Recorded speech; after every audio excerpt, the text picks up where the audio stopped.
हक पाई मां रामचंडी कृषक सभा संघ पक्षर जिलापाल कार्यालय सम्मुख में गणधारणा। मां रामचंडी कृषक सभा संघ पक्षर शताधिक कृषक माने जिलापाल कार्यालय सम्मुख में गणधारण बसी महाकालपड़ा विकास क्षेत्र में सबुठारु बड़ बाधक पलटि सरकार मनमानी। दीर्घ वर्षर बती घर बड़टोबी रामनगर आदि अंचल लोके पट्टा पाई बहु असुविधार सम्मुखीन होउछंती। जबरदखल थिले मध्य सरकार सेमानक एपर्यंत पट्टा जोगाई देउनाहांती। सेमानक पिलामाने स्कूल रे पाठ पढ़िबा पई असुविधार सम्मुखीन हेउथिबा बेले चाकरी कथा तो कहिले न सरे। चाषीको धान रे हेउथिबा कटनी छटनी रे मध्य सरकार रोक लगाउनाहांती। लोके शुद्ध पानीय जल पाइबा पई वंचित हेउछंती। पूर्व सरकार जो प्रतिश्रुति दे प्रतारण करी आज टली पड़ी से तत्कालीन बीजेपी सरकार मध्य एही साधारण गरीब खटिकिया चाषी मानक उपरे दाऊ साजुची।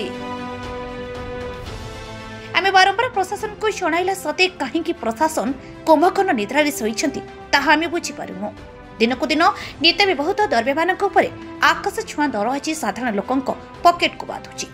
बेकारी समस्या दिनकु दिन हो होई बढ़ी चलीची। वर्तमान सरकार जो मारणा नीति आपणाइछंती ताहा आम पई असह्य होई पड़िछि।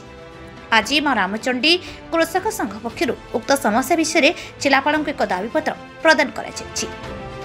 रामचंडी कृषक सभार सभापति आम विशाल हबार कारण हूँ आम 4 तारिख में डाकिले एडीएम डिस्कसन चाषी मान ये से मैंने 100 एकर आगुरी नहीं गले से आमको जन ना टुबी बड़ टुबी की नोटिफिकेशन कर भी केते रेट कौन दबू ना नोटिस कले 2 मास तर अभियोग जहाँ अच्छी से आम जो डिस्कसन कलु जे आप क्लीयर करूँ जे चाषी मान कौ ये रेट देवे कौन केमी देवे सी कहले किसी रेट फेट आम स्थिर है मुझे आप रेट स्थिर न केमती आप अधिग्रहण कर तो नियम है ना सेठू सी आमको किसी कह राजी है ढूलेले एडीएम आमर सेठू आम कहलु आप ना आम जोरी कोर्ट रे केस अच्छी आप सबजुडिस अच्छी जो केस आप किपरि आमको भाया कर ना आम हाईकोर्ट फाइन दे जोरीमाना बोले आप कोर्ट रे एफिडेविट कलेक्टर भूल फल्स देते जोरीमाना देते आमर जो क्षतिपूरण 22 कोटी टଙ୍କା एपर्यंत देना ए वर्ष 30 कोटी टଙ୍କା होची सेठू सी आउ कौन कथा आम सहित कथा राजी है आम कहीकि आलु आम ताले आम बाटर जाऊँ विक्षोभ करूँ जहाँ आमर अधिकार पर सब्यस्त करने वंचित अधिकार सब्यस्त करूँ आगू आम दाबी हासिल पर्यंत आम शेष रक्त थी आंदोलन करूँ छाड़ू ना। राउतराय उपदेष्टा रामचंडी कृषक सभा अखिल भारत कृषक सभा महाकालपड़ा 100 वर्ष धरी जमी चाष करुले से जमी की सरकार पट्टा देना जंगल जमी कही उत्खात कर आम कहवाई चाहूँ शीघ्र पट्टा दि जाऊ।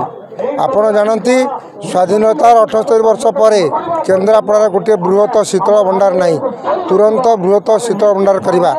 वर्तमान चाषी धान बिकुची कटनी छटनी बंद कर धान क्विंटाल 31 लेखा टंका समस्त को से दिन सांगे सांगे दवाई आम डिमांड करुचु।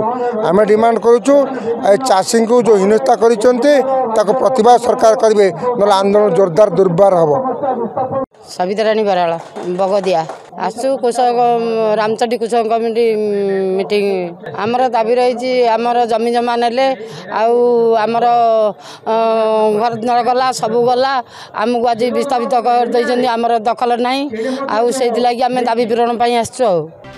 केन्द्रापड़ा अलेख नायकों रिपोर्ट संस्कार टीवी ओडिशा।